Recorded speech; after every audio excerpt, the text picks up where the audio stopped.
Hey team and all of our followers, I'm here to give you an update on Juniper.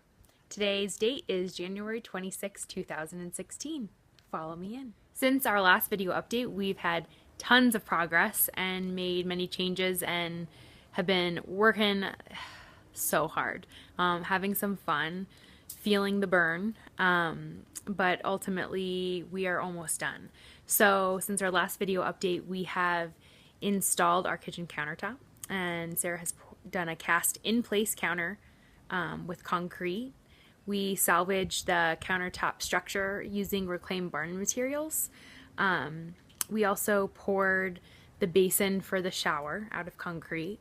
We have mostly completely sided the interior, and we have done some gorgeous paneling for the ceiling. You'll see we're definitely going to have to rethink that. Didn't come out exactly as we had hoped, but we're learning and it's a process. And we've created a bump out for our systems and utilities like the hot water heater and propane tank and all that stuff. And we have started installing our hardwood flooring in our lofts. Our meditation loft is completely finished with the hardwood flooring, and our bedroom loft is just half an hour away from being completed with its hardwood. So we've got a couple of weeks, and our refrigerator's coming today. We've been able to order a lot of our major appliances.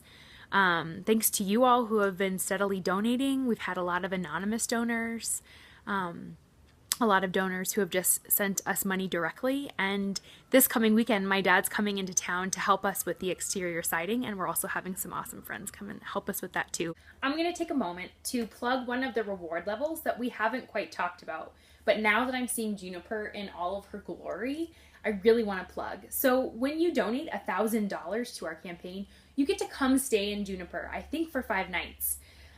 We're really excited about being able to offer this because I think a lot of people are following the movement. We have a lot of people following our journey specifically, and it feels really different to be in the house. We had a friend come over and he was like, wow, this feels so much different than the pictures. It's so much better.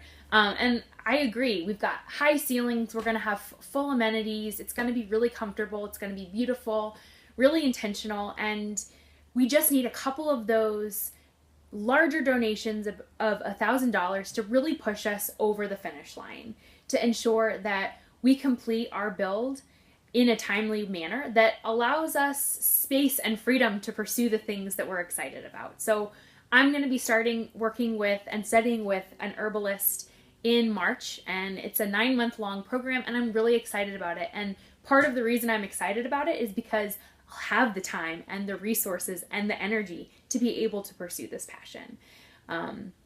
Sarah's going to be working hard on her master's degree, and she's going to be she has been working full time for a company that she is really excited about. And so we're really looking forward to being able to be in our house and being able to enjoy all of the benefits of it. And we're so thankful. So just a couple $1,000 we need to just purchase those last rounds of appliances, and we will be here. So thank you. Thank you so much. Oh, you're here again. Great. So I'm going to show you all the crazy good progress we've made on our bedroom. And as you can see, there's no way to disguise it right now. We've got some awful ceilings in place. So like I said in the intro, we're definitely going to be moving things around and probably just ripping it down. The paneling is kind of cheap, and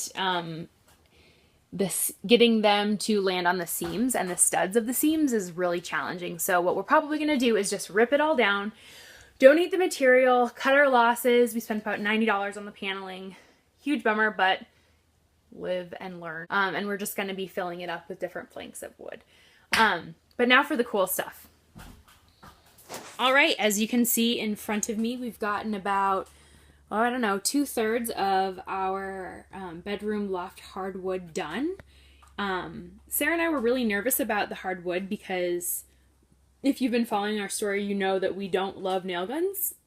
And most people who install hardwood flooring will tell you that you need a nail gun. However, Sarah and I outsmarted the system, and because it's such a small space, a nail gun and a compressor wouldn't have fit up here anyway. We went and actually took one of these small finishing nails that I have become friends with, and we took our drill, and we actually drilled, let's see,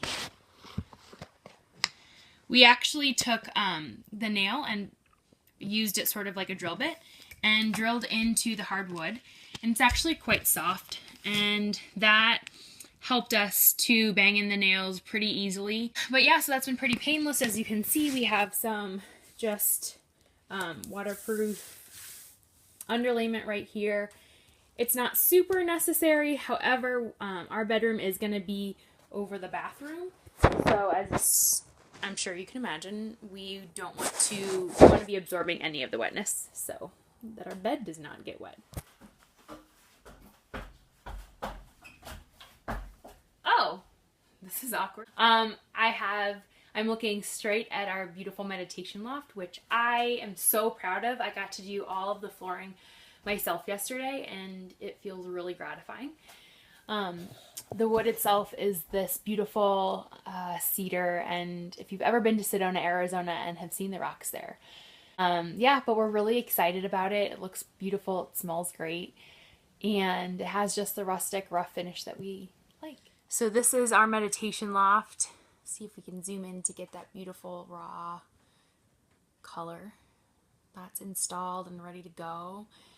Ready for some serious inward reflection. But yeah, let me take you through the rest of the house and show you what else we've done. As you can see, the siding is more or less complete.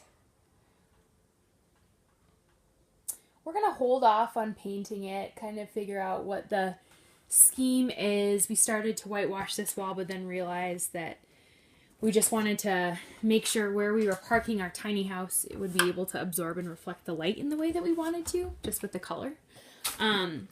But you may have seen our posts. Let's see if I can zoom out. Sarah built us this beautiful rustic countertop. Barnwood reclaimed, I think it was like $10 at the restore, but she cast them in place with concrete, and so right now the concrete's still drying. It's a really porous material to work with, and it actually takes about a week before we can seal it.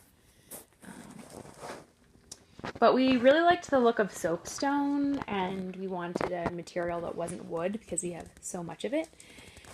And so we arrived at creating this concrete masterpiece, or rather Sarah created it. And I picked out little gemstones, got some ocean jasper, and I can't ever pronounce this one, but it starts with a C. Some rose quartz. And then some amethyst.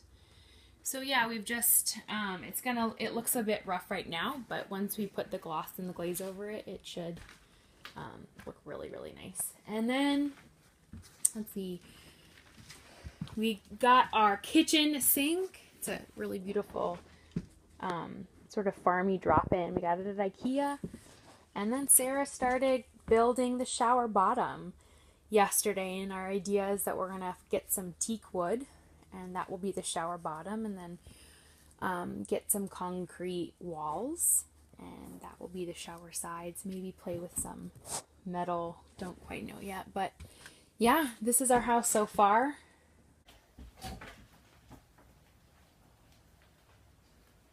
Oh, sorry, I didn't see you there. Well, I guess while I have you here, I wanted to share some really exciting news.